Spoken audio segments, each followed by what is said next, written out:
Hi guys, welcome back. I thought I'd have you guys help me pick out my next read or my next three reads because I'm currently about to finish No Place Like You by I think it's Jillian Meadows. Don't quote me on that. And then I'm reading Alchemized, but I know that one's gonna take me a while to finish just because it's over 1,000 pages. So I need to pick out some new books that I'm gonna start next. And I feel like I'm in a bit of a fantasy mood, still in a little bit of a romance mood. I already know one that I'm going to read next because my audiobook is ready, and so I like to mix it up and do like audiobook and the physical book at the same time so that like let's say I'm reading it but I need to go do the dishes or something, then I can listen to it on my audiobook while I'm just working around the house and stuff. So the next read I know that I'm doing is The Love Hypothesis. I want to read this before the movie comes out, and I really loved Ali Hazelwood's book, Love Theoretically. I thought that one was really, really good. And so I'm really hoping this one lives up to the hype, but I've also heard super mixed things about it. So I'm going to give it a shot. I'm hoping that'll be good. It has a new bonus chapter in this edition.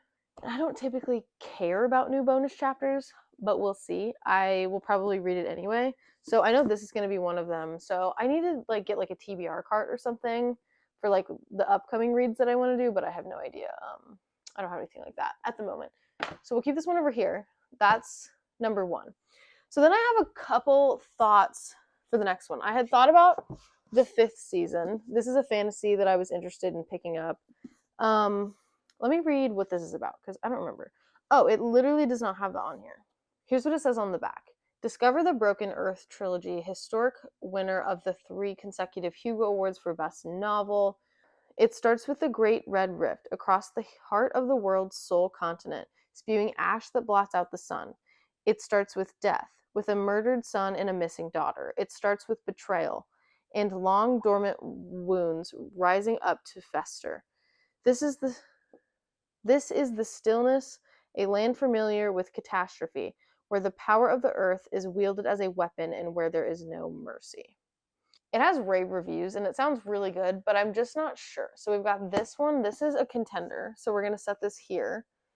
I'd also thought about One Dark Window because I haven't read this one yet and I keep having so many people tell me that I have to read this. So this one is, oh gosh, Elspeth. Do not quote me on that. That's what it says her name is, I think. I'm horrible at pronunciation and I'm horrible at reading out loud, but I'm going to read this out loud anyway. Elspeth Spindle needs more than luck to stay safe in the eerie mist-locked kingdom of Blunder. She needs a monster. She calls him the Nightmare, an ancient mercurial, I think that's pronounced right, mercurial spirit trapped in her head. He protects her, he keeps her secrets, but nothing comes for free, especially magic. When Elspeth, okay, that is hard. That is hard for me to pronounce. Meets a mysterious highway man on the forest road, her life takes a drastic turn. Thrust into the world of shadow and deception, she joins a dangerous quest to cure Blunder of the dark magic infecting it. Except the highwayman just happens to be the king's own nephew, captain of the most dangerous men in Blunder, and guilty of high treason. Yeah, guilty of high treason. But I just have been having so many people tell me that I need to read this. But I don't know. I have so many on my shelf. Because then I've also thought about Skyward by Brandon Sanderson. And then I had also thought about Uprooted by Naomi Novik? Novik? I don't know. And then I'm trying not to read ones that are on my book club like list. I'm in a book club and we have like a spinner and I put a couple on there. One that I put on there is Better Than the Movies, which is up here. And then another one that I put on there is Beneath the Scarlet Sky because we can pick 2. And so I'm trying not to read those right now because I don't want to get I don't want them to get picked and I don't want to remove them, so I'm just kind of waiting until, because we're just spinning the wheel until everyone's gets picked and we're going to read them all different times. And then I thought about this one. It's called I Am Cleopatra by Natasha Solomons. This was sent to me by Harper Peniel because I'm part of their Oliver's Influencer program. I didn't know that I was until recently. They just kept sending me emails for book requests and I was like, oh, cool. And then I realized I was in their influencer program and I don't know how because I never got a confirmation email. So I'm not exactly sure how long I've been a part of that, but that's okay. Okay, here's the synopsis of this one. The favored daughter of the pharaoh, Let me start over. The favored daughter of the pharaoh, Egyptian princess Cleopatra, spent her childhood hiding amid the scrolls in the great library of Alexandria, dreaming of one day writing her own story. When her father dies, naming both Cleopatra and her selfish brother Ptolemy, I think that's how his name is pronounced. I should know this because I watch a lot of Egyptian documentaries, but I think it's Ptolemy because there's a P in it, and that's where I get confused. As his successors, wait, yeah, okay. So her father dies, naming both Cleopatra and her selfish brother Ptolemy as his successors to the throne. Danger arises while the young queen sails to the Nile to greet her people. Her brother plots to eliminate her and rule the empire alone. But while Ptolemy has the power of the kingdom behind him, Cleopatra has her cunning wits. When the great Caesar arrives from Rome, she realizes he could be the key to her salvation. Though courting this powerful man could cost her everything. Can Cleopatra save her life, her throne, her beloved Egypt, and finally write her own history? Told from the dueling perspective of Cleopatra and Caesar's mistress, Servilia. Don't quote me on that. Servilia, maybe. I Am Cleopatra is a powerful, addictively readable reimagining of the alluring queen's life. So it's a historical fiction, which I think sounds pretty cool, but I feel like maybe I'm in the mood for fantasy. Because I really want to read this one because I'm a huge fan of ancient Egyptian history, Cleopatra, just kind of all that stuff. So I feel like I should read this one. Maybe put it on the list as a contender, but I just don't know if I'm in the mood for it because I think I'd rather read. How many pages is this?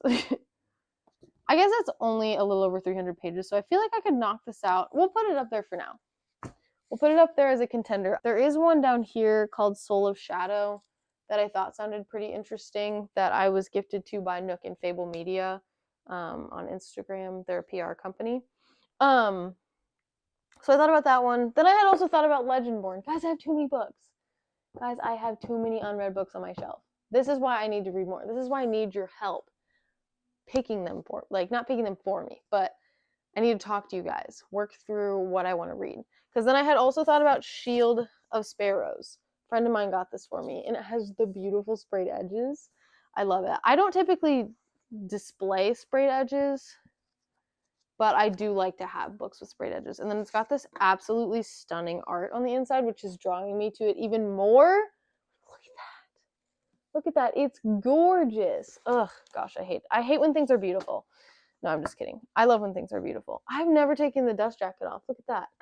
No, I love when things are beautiful. That was a joke. It's just because, I feel like I need to read it because it's so pretty. Does that make sense? But it's 511 pages, and I just don't know if I'm feeling a long book right now, so I think I'm going to set that one back.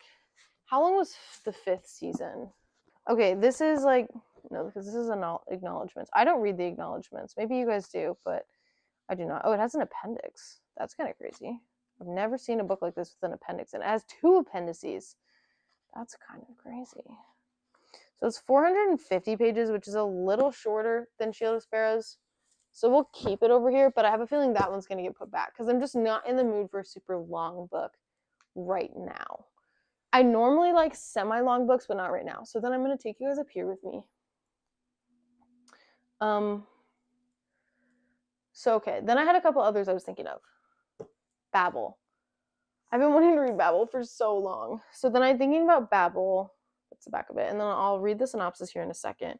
So that was another one I had been thinking of up here. And then I had been thinking of The Irresistible Urge to Fall for Your Enemy was the other one. We'll read the synopsis for these.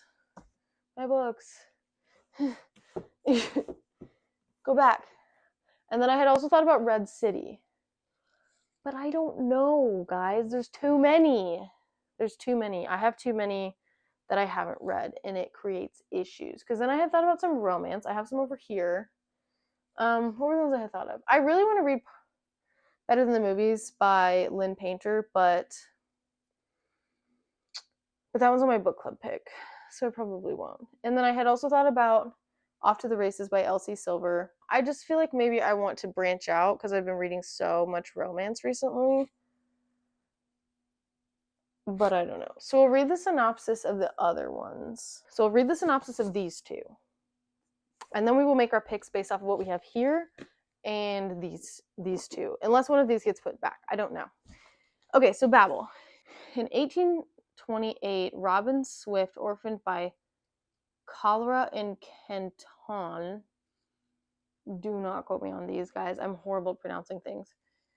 Is brought to London by the mysterious Professor Lovell. There, Robin trains for years in Latin, ancient Greek, and Chinese, all in preparation for the day he'll enroll in Oxford University's prestigious Royal Institute of Translation, also known as Babel. Babel is the world's center for translation and, more important, magic. My dyslexia. Hold on. Silverworking, the art of manifesting the meaning lost in translation using enchanted silver bars, has made the British unparalleled in power, as an arcane craft serves the empire's quest for colonization. For Robin, Oxford is a utopia dedicated to the pursuit of knowledge, but knowledge obeys power. And as a Chinese boy raised in Britain, he realizes serving Babel means betraying his motherland. As his studies progress, Robin finds himself caught between Babel and the shadowy Hermes Society, an organization dedicated to stopping imperial expansion. When Britain pursues an unjust war with China over silver and opium, the drug? Probably the drug. Is opium a drug? Silver and opium, because silver... I'm thinking of opioids. Maybe opium is not a drug, and maybe it's an element. I have no idea. Robin must decide. I should have just finished that before going into my spiel. But this is by R.F. Kuang. I think I'm pronouncing that right. And I've just heard amazing things about this book and her books in general, but I just don't know if I'm in the mood for this one right now. Over these other ones right here. I don't know, guys. I don't know. Okay, so then we're going to go on to The Irresistible Urge to Fall for Your Enemy. I love this cover so much. It is so cute, and I absolutely love the frame around the picture we have here in the title. I just think it's so well done. And look at this art on the inside. Guys, that's so cute. Like, look at that. I love it so much. It's literally so cute. Okay, here's what we got. Okay, ostrich can't be his name, because that sounds like ostrich.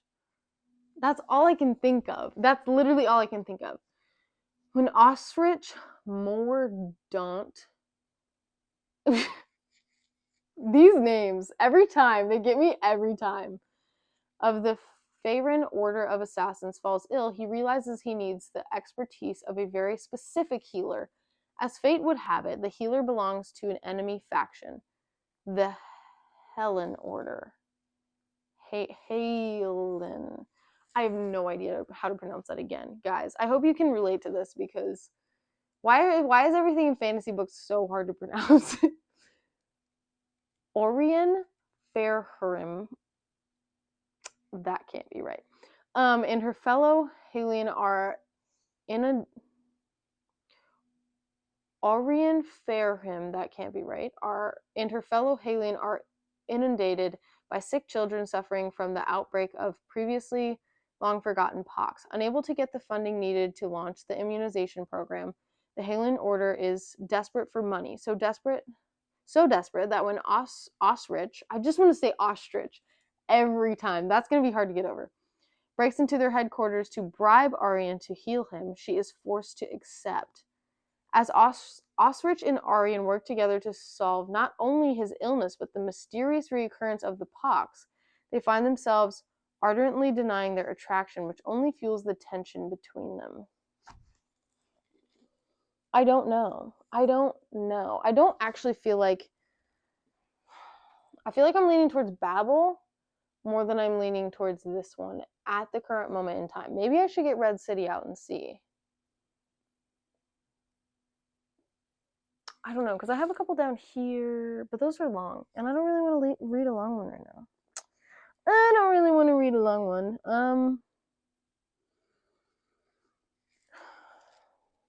Okay, I think here's what I've decided. This is going to be I haven't decided anything. I take it back. I'm indecisive when it comes to books, guys. Like, this is too much pressure, too much to handle. Okay, I literally cannot make a decision if I want to put these on the list here. Because this one sounds kind of fun, kind of cute, and I like that it's a mix of romance and fantasy, whereas this one just seems like it's got more fantasy. It's like more of just a forward like cut. It's just fantasy. Okay, I don't think I'm in the mood for this one. No, this one. Sorry, not this one. This one. So I think I'm going to put this one here and put Babel away, and then I'm going to check out Skyward real fast, and then I'm done. Then we're not looking at any more, and I've got to make a decision based off of these. Okay, I think this is mainly sci-fi. I don't know, actually, but this is going to be one that I'm going to read the synopsis of to see if it's one of my next reads. Spence's world has been under attack for decades. Now pilots are the heroes of what's left in the human race, and becoming one has always been Spence's dream. But her fate is intertwined with that of her father, a pilot himself who was killed years ago when he abruptly deserted his team. Oh, I see, because he was like a deserter. Okay. Leaving Spence's chances of attending flight school at slim to none. No one will let Spensa forget what her father did. Yet fate works in mysterious ways, and an accidental discovery in a long-forgotten cavern might just provide her with a way to claim the stars. Interesting.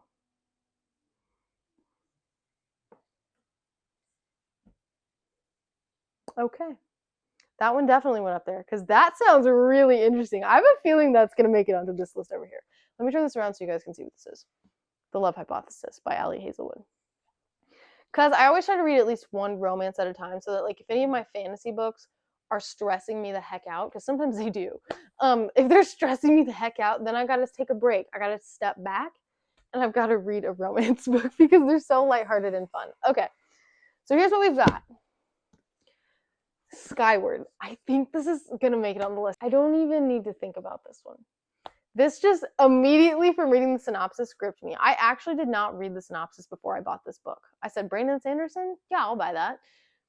Probably should have read the synopsis, but I'm honestly more excited now that I didn't. I had just heard really good things about it, which is why I bought it, because that's what I do. I should do more research, but it's fine. So this is going to go over here, because that one sounds really good. Okay, then we've got what's left. The Irresistible Urge to Fall for Your Enemy. The 5th season. I Am Cleopatra. And One Dark Window. This is hard. This is hard for me because we've got sci-fi, we've got romance. I think this is sci-fi. I'm pretty sure based off of the cover, this looks like sci-fi, right? I'm pretty sure this is categorized as sci-fi. Okay. We've got sci-fi, we've got romance. And then if I read this one, it'll be historical fiction. But if I read any of the other ones, it will either be fantasy or romantasy. I wish the 5th season, while I used to know what this was about, I don't remember. But I wish it had the synopsis on the back. It just has like, it has like some details about parts of the plot, but not like to spoil anything. I don't know, guys. I've got them all laid out in front of me down here, but I just don't know what to pick. There are just so many good options. Because I'm leaning towards One Dark Window. Just because I've been meaning to read this one for a long time. It's under 400 pages, which is kind of what I'm looking for right now in a fantasy, because I've been in a bit of a fantasy slump. And I feel like I don't want something over 400 pages because I feel like I'm bound to get bored since I'm in a little bit of a fantasy slump and I'm trying to get out of it. So maybe not that one. The Irresistible Urge to Fall for Your Enemy it's also under 400 pages. But I think, okay, I'm going to put I Am Cleopatra back because I think I'm going to pick up this one next time because this does sound really good and I am really excited to read this one, but I just don't know if I'm in the mood for it at this moment in time. So I'm going to put this one back. And this sounds really good, but again, I've not been in the biggest fantasy mood. I've been in a little bit of a fantasy slump. So I feel like I should go with something that's more of a romantasy since I've been in a romance mood. So I think I'm going to go with this. Okay. Well, no, because I still think The Irresistible Urge to Fall for Your Enemy sounds good. So I guess it's between these two right now. So I'm going to go ahead and put back the 5th season, even though I think that one sounds really good and I do want to read it. I just, again, don't think I'm in the right mood for it at the moment. I think I'm going to go with One Dark Window. I think that's going to be my next one. Well, maybe not my next. One of these is going to be my next, of course. Well, and could be this one, but one of these 3 will be my next. So here's what we've got. Final product of the next 3 books on my physical TBR that I will be reading. We have got them beautifully fanned out here. We've got The Love Hypothesis by Ali Hazelwood, because my audiobook is ready and I want to like mix audiobook / read it. Then we've got Skyward, because read the synopsis, not knowing anything about it when I bought it, and I was like, whoa, that actually sounds really good. So we're gonna do that one. And then One Dark Window, because a lot of people have also been telling me I need to read this for so long, and it sounds really good. I'm really interested to get into it and see how it goes. So I think this is gonna be my next 3. And then yeah, that's about it, guys. That's all I've got for you today. So yeah, thank you so much for watching. And then if you guys want to see reviews of these books, I might do a video of me reading all of them to post here. If not, my reviews will be on Fable, Goodreads, Instagram, maybe TikTok. I don't post on TikTok a lot, but my reviews will definitely be on Instagram and they will be on Fable and Goodreads if you guys want to know what I think of all of these. Thank you so much for watching.